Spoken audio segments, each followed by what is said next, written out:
बिस्मिल्लाहिर्रहमानिर्रहीम सामीन नाज़रीन, आज हम व्लॉगिंग के लिए और विज़िट के लिए एक विलेज जा रहे हैं। पहले भी जा चुके, हर साल हमारा प्रोग्राम होता है हम लोग वहाँ जाएं, देखें, फिर फ्रेश हो जाएं।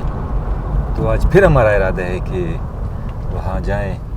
मौसम बहार है, बारिशें भी हो गई हैं और इन्वायरमेंट भी ज़बरदस्त लग रहा है। ये पहाड़ में पे ग्रीनरी देखें। बलूचिस्तान में कश्मीर की तरह पहाड़ों पे इतनी ग्रीनरी नहीं होती, लेकिन इतनी ग्रीनरी भी बहुत बड़ी बात है। तो पहाड़ों पे घास भी नज़र आ रहे हैं और मुख्तलिफ़ अक़साम के यहाँ जड़ी बूटियाँ होती हैं। आज हम एक विलेज जा रहे हैं, उसको कहते हैं मम्माई, और मम्मा बिन मास को कहते हैं उर्दू में।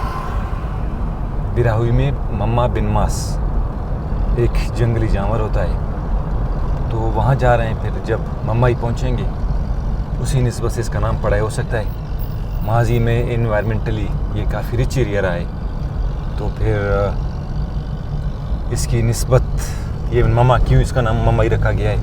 वहाँ के लोगों से मिलेंगे, जब देहाती लोगों से, उनसे बात करेंगे, फिर पता चलेगा। लेकिन नाम से ऐसा ही लगता है कि मम्माई पहले वहाँ बिन मास हुआ करते थे, इस वजह से इसका नाम मम्माई पड़ा है। और अभी तक यहाँ कुछ इलाकों में मम्मा है, यानी बिन मास।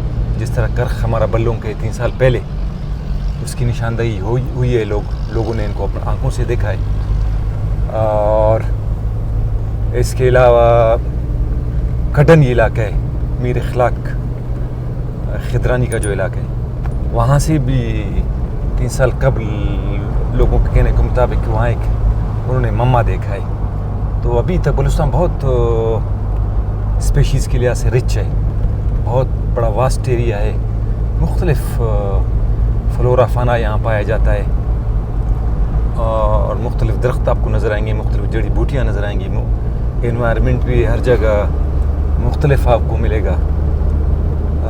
जानवर भी मुख्तलिफ़ अक़साम के मिलेंगे। यहाँ सर्द इलाके भी हैं, गर्म इलाके भी हैं। डिस्ट्रिक्ट खुजार तकरीबन 35,000 मुरबा किलोमीटर है। कहते हैं 11 ममालिक से बड़ा डिस्ट्रिक्ट है।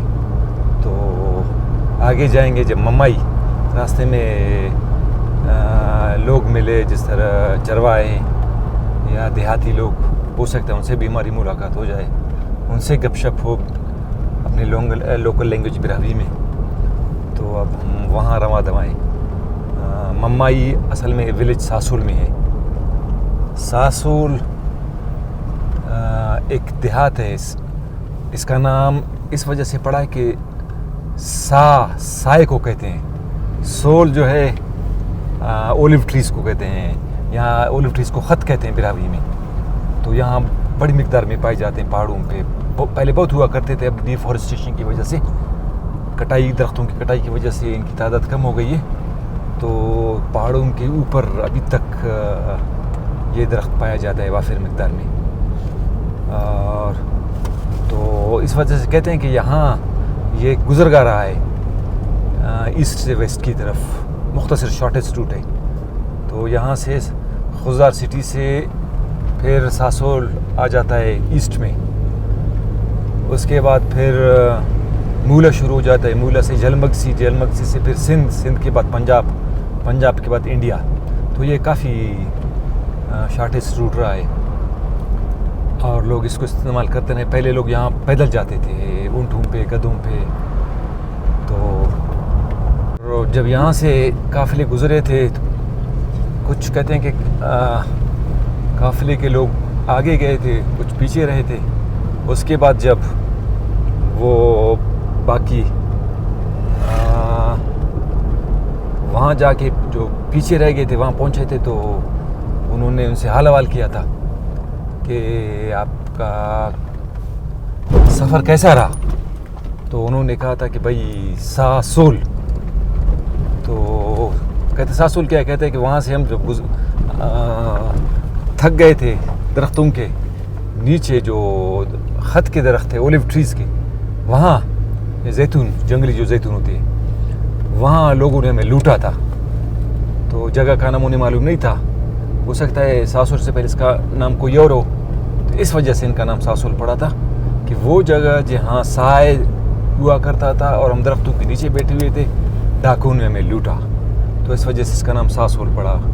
तो सास फ़ारसी में साय को कहते हैं, सोल जो है ओलिव ट्रीज़ यानी जैतून के दरख्त को कहते हैं, जंगली जैतून। लोग कहते हैं, तारिखदान कहते हैं कि इस वजह से इसका नाम पड़ा है। हो सकता है कोई और निस्बत हो सकता है यहाँ इलाके के लोग हमें बताएं कि सासोल इस वजह से है। तो आज कल ये सड़क भी पक्की है। ये सामने हलवाई पहाड़ नज़र आ रहा है, इसकी बड़ी कहानी है, इसके बारे में आप लोगों को कुछ बताऊंगा। अच्छा नाज़रीन, ये जो पहाड़, पिछला जो पहाड़ है नज़र आ रहा है, इसको हलवाई कहते हैं। इसकी बड़ी तारीख़ है।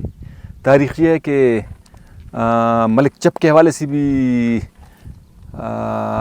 इसको जोड़ते हैं। मलिक चप एक ज़ालिम बादशाह हुआ करता था झालावान का, और वो चंगेज़ खान वालों का एक नुमाइंदा था। तो वहाँ मीरी बुट पे रहता था और मौसम गर्मा में यहाँ वो आके बसेरा करता था, ठहरता था। और यहाँ कहते हैं कि एक बड़ा किला भी है, उसकी निशानियाँ भी है, जिसको बिराहुई में चेदा कहते हैं। अभी तक की इनकी निशानियाँ उधर है। तो मौसम गर्मा में यहाँ मलिक चप आता था तो लोगों का लाइन वो लगाता था और वहाँ से हलवा उसके लिए बनता था, गरम गरम यहाँ उसको पहुँचाया जाता था। एक कहानी ये है। दूसरी कहानी ये है कि ये किला हुआ करता था। यहाँ जो अरब फाती यहाँ से आते थे, उनमें सहाबा किराम भी होते थे। एक सहाबी 4000 फ़ौज के साथ बाकी अपने काफ़िले के साथ यहाँ आया था, यहाँ ठहरा था। तो उन्होंने कहा था कि भाई यहाँ आग नहीं जलानी है। तो एक दिन उन्होंने इसके बरक्स देखा था कि रात को आग जल रही है। तो एक खातून, हामिला खातून की डिलीवरी हुई, तो उसको हलवा की ज़रूरत थी, इस वजह से हलवा पकाया जा रहा था। उसके बाद उन्होंने कहा था कि भाई मैंने मना किया था। उसके बाद उसको वजह बता दी गई थी, लोगों ने जस्टिफाई किया था। फिर कहा था 3 दिन तक की इजाज़त है, आप लोगों को हलवा पकाते रहो। तो इस वजह से भी इसका नाम हलवाई पड़ गया है। और बाकी एक और रिवायत है कि यहाँ एक हिंदुओं का बड़ा मेला हुआ करता था, उसको हलवान कहते थे, और इस वजह से भी ये हलवाई कहलाता है। अच्छा, ये जो है आजकल अगर आप बुज़ुर्ग लोगों के साथ मुलाकात करें, उनके मुताबिक भी यहाँ अभी तक इनकी निशानियाँ हैं।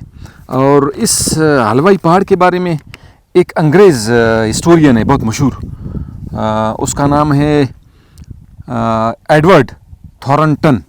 उसने अपनी किताब में लिखी है कि वो किताब का नाम है गज़ेटियर ऑफ कंट्रीज़ ऑफ इंडिया। उसमें उसने बात ये की है कि ये एक वाच टावर के तौर पर ये हलवाई पहाड़ इस्तेमाल हुआ है। और इसके ऊपर एक उसने एक किले की निशानी भी बताई है।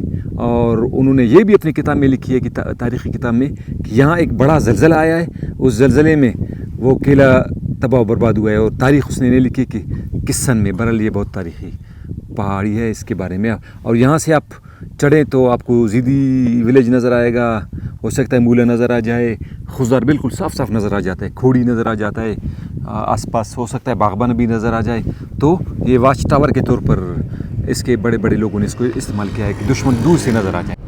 अब नाज़रीन, ये बहुत बड़ी चढ़ाई, इसको खंड कहते हैं। खंड बिरावी में असल में जिस जगह से ज़मीन या पहाड़ी को अगर काट दें उसको खंड कहते हैं। और हमारे तकरीबन 7 साल के जो बच्चे होते हैं उनके दांत तोड़ते हैं, उनको खंडो हम लोग कहते हैं। तो ये खंड भी ऐसा ही है, बिल्कुल एक पहाड़ है, इसको काटा गया है ताकि खुज़ार और सासोल के दरमियान आने जाने में आसानी हो। और ये एक बिदरंग टाइप का एक चढ़ाई है। बिदरंग बिरावी में कहते हैं वो जगह जो 2 हिस्सों को तकसीम करे और एक हिस्से का पानी उस तरफ जाए, एक हिस्से का इस तरफ जाए। तो बिदरंग ये चढ़ाई है सासोल की खंड। इसका जो ईस्टर्न पार्ट है, जो मशरक़ी हिस्से का पानी है, वो खुजदारा पक के रिवर में जाता है। उसके बाद फिर यहाँ से जाके गाज रिवर में मिल के उसके बाद जाके सिंध मंचर झील में जाके गिरता है। और ये चढ़ाई आप देखें बहुत ऊंची चढ़ाई है। और इसका जो है वेस्टर्न जो पार्ट है, इसका पानी यहाँ से फिर जाके वो एक नदी है घरबा से फिर ज़ीदी में फिर जाके वही गाज दरिया में जाके गिरता है। उसके बाद जाके मंचर झील का ऐसा बन जाता है। यहाँ की सारी पानी सिंध में जाके दाखिल हो जाते हैं और ये बिल्कुल टॉप है, इसकी ऊंचाई है चढ़ाई की। इसके बाद फिर सासोल शुरू हो जाता है और सासोल का जो पहला पॉइंट है वो सराप है। अब जाएंगे सराप, वो मंजर आपको दिखाएंगे। अब इसकी उतराई है खंड की, उतराई ख़त्म होती सराप शुरू होगा।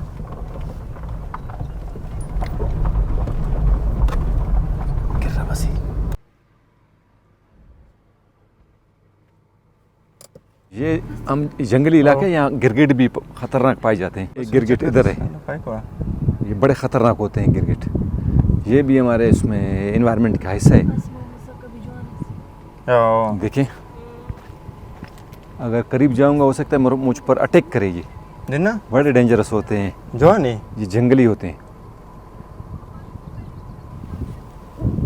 और हमारे एनवायरनमेंट को बैलेंस रखने के लिए इस किस्म के छोटे छोटे जानदार यहाँ पाए जाते हैं और इनकी हिफाजत भी हमारी जिम्मेदारी है।